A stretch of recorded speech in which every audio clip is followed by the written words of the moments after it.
Today we are going to discuss about the chemical properties of ammonia. In our previous lecture we had discussed about the physical properties of ammonia. Now let us start the topic. Like HCl gas, ammonia is neither combustible and nor the supporter of combustion. मतलब ना तो ये खुजलती है ना ही किसी चीज़ की combustion को ये सपोर्ट करती है. ठीक है, कोई चीज़ जल रही हो, बर्निंग हो तो उसके क्लोज अगर वहाँ पे अमोनिया का एटमॉस्फेयर प्रोवाइड किया जाए तो वो बर्निंग आपकी स्टॉप हो जाएगी. ठीक है, मतलब सब्सटेंस जो है एक्सटिंग्विश हो जाएगा आपका. ठीक, नेक्स्ट आपका है ये reaction with oxygen. Now ammonia burns in an atmosphere of oxygen and undergoes catalytic oxidation.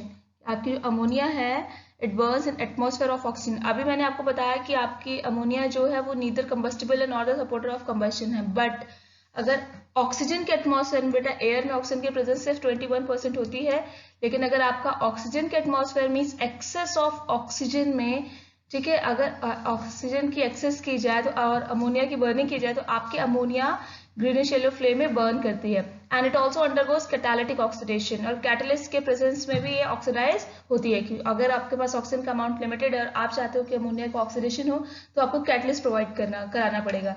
अब ये सारी रिएक्शंस कैसे होती हैं ये हम लोग अभी आगे के स्लाइड्स में देखेंगे. ठीक, नेक्स्ट ये देखिए. नेक्स्ट आपका देखिए ये पूरा आपका सेटअप है जो कि आपका burning of ammonia in excess of oxygen आपका शो कर रहा है.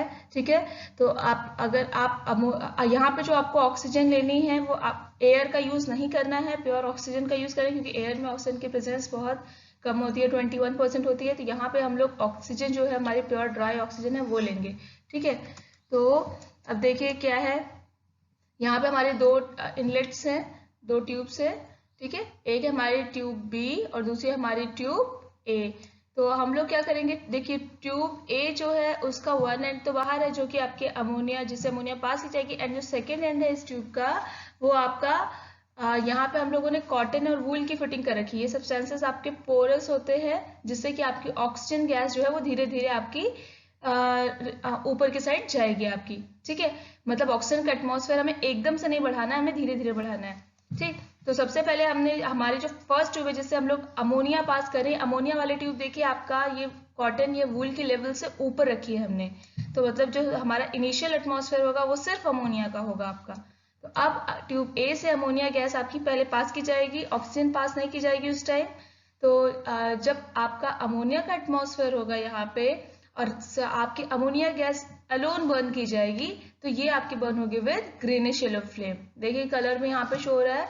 नाउ अब हम सेकंड जो हमारा इनलेट है, सेकंड ट्यूब है, उससे हम ऑक्सीजन गैस को धीरे धीरे पास करना शुरू करेंगे. और ऑक्सीजन गैस जैसे जैसे ऑक्सीजन का कॉन्सेंट्रेशन हमारा यहाँ बढ़ता जाएगा, धीरे धीरे ऑक्सीजन आपकी एक्सेस होती चली जाएगी.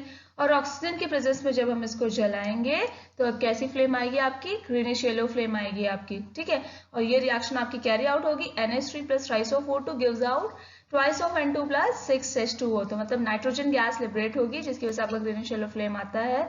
और एक चीज, ये रिएक्शन आप याद रखना, एग्जाम में आपका ऑब्जर्वेशन में ये चीज पूछी जाती है, the basic gas which Burns with greenish yellow flame. तो बेसिक गैस कौन सी है आपकी, अमोनिया है. अमोनिया एंड क्लोरीन दोनों ग्रीनिश येलो फ्लेम से बर्न होती है, but chlorine is acidic gas and ammonia is a basic gas. Next,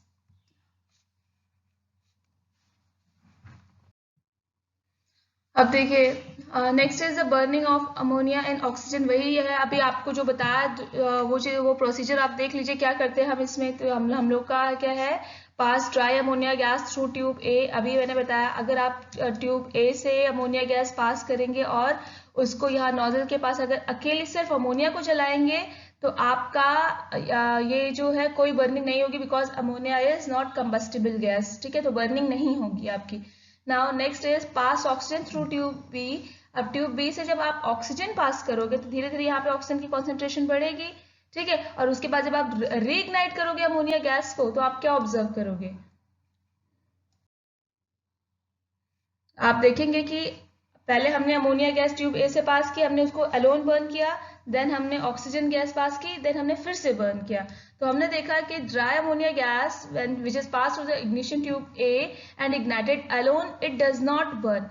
does not burn मतलब ये क्या चीज शो कर रहा है, दैट कि आपकी अमोनिया है जो है it is non combustible gas. Now after the passage of oxygen ammonia Burns with a greenish yellow flame. जब आप ऑक्सीजन के एटमॉस्फेयर बढ़ाते हैं, ऑक्सीजन को एक्सेस में कर देते हैं, तब उस टाइम पे आपकी अमोनिया गैस बर्न होती है. कैसी फ्लेम में बर्न होती है? Greenish yellow flame forming nitrogen and water. और ये रिएक्शन है, ये रिएक्शन आप अच्छे से प्रैक्टिस कर लीजिएगा. ठीक है. The next we are going to start the catalytic oxidation of ammonia. As from its name, it is clear that here the oxidation of ammonia is carried out in the presence of catalyst. The catalyst is platinum here. ठीक. So now here we take a combustion tube. In combustion tube we place the finely divided platinum catalyst, which is being heated from outside to raise its temperature up to 800 degrees centigrade. ठीक है. तो हम लोग क्या करते हैं, हम लोग एक combustion tube लेंगे, इसमें हम लोग finely divided platinum लेंगे.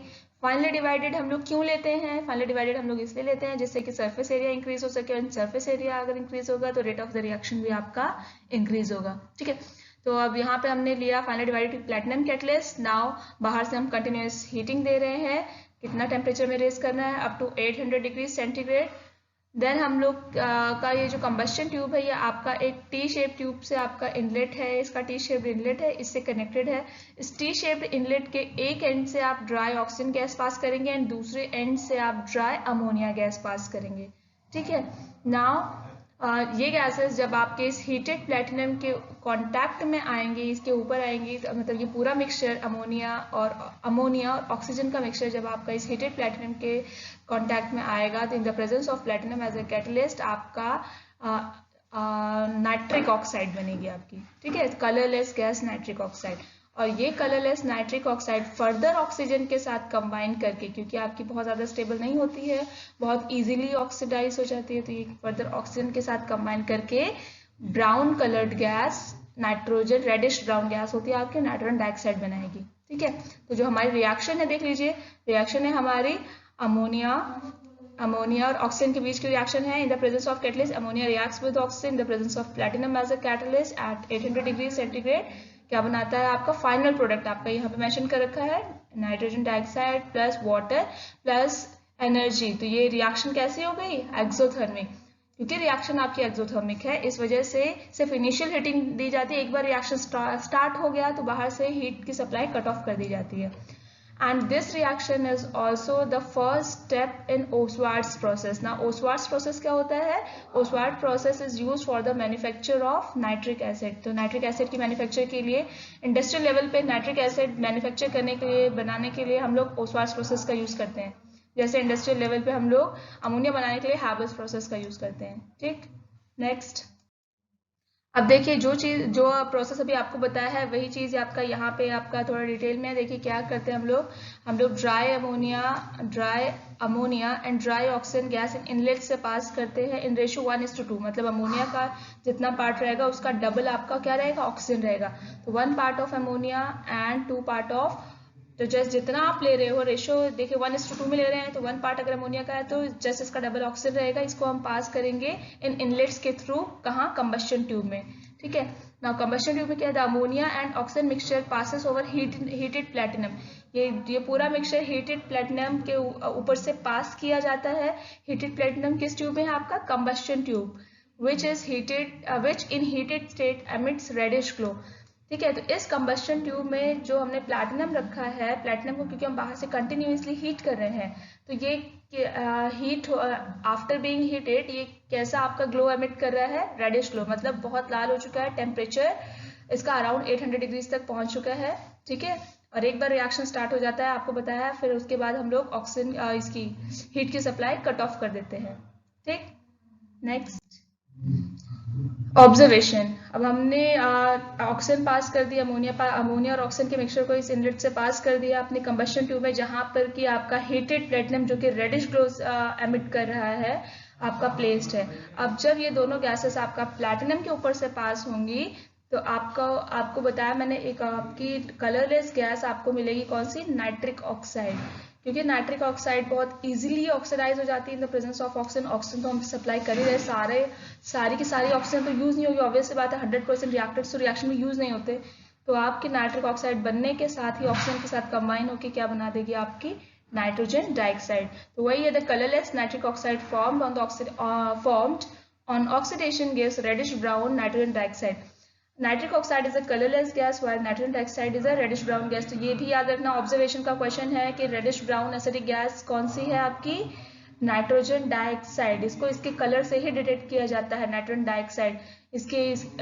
इस कलर में बेस्ड काफी रीजनिंग्स आती हैं, तो याद रखिएगा रेडिश ब्राउन एसिडिक गैस आपकी है nitrogen dioxide. Greenish yellow basic gas है आपकी अमोनिया। नेक्स्ट आपका है the platinum catalyst continues to glow even after heating is discontinued since the catalytic। अभी आपको मैंने बताया था एक बार प्रोसेस स्टार्ट हो जाता है तो उसके बाद हम हीट की सप्लाई कट ऑफ कर देते हैं। रीजन क्या था? रीजन वाज दैट कि आपका जो अमोनिया ऑक्सीजन कंबाइन करके नाइट्रोजन डाइऑक्साइड बना रही, पूरा प्रोसेस कैसा था? आपने पिछले रिएक्शंस में देखा था, एक्सोथर्मिक प्रोसेस था। मतलब रिएक्शन जब ये दोनों रिएक्ट कर रही हैं तो खुद ही अपने आप में ही इतनी हीट जनरेट हो रही है जो कि फर्दर प्रोसेस कैरी आउट करने के लिए सफिशिएंट है। तो हमें बाहर से हीट की सप्लाई करने की जरूरत नहीं है। तो प्रोसेस एक बार स्टार्ट हुआ तो हम बाहर से बर्निंग स्टॉप कर देते हैं, ठीक है। नाउ इसके बाद आपका बर्निंग कट ऑफ करने के बाद भी आपका जो प्लैटिनम है it continues to emit the reddish glow. Reason क्या है? रीजन ये है कि प्रोसेस एक्सोथर्मिक है, हीट तो लिबरेट हो ही रही है ना रिएक्शन में, एनर्जी तो निकल ही रही है, टेम्परेचर तो आपका मेंटेन है ही है। इस वजह से जो रेडिश ग्लो होता है आपका इसका प्लैटिनम का वो कंटिन्यू रहता है। मींस आपका हीटेड स्टेट में 800 डिग्री सेंटीग्रेड का टेम्परेचर आपका मेंटेन रहता है, ठीक। नेक्स्ट देखिए, बस थैंक यू।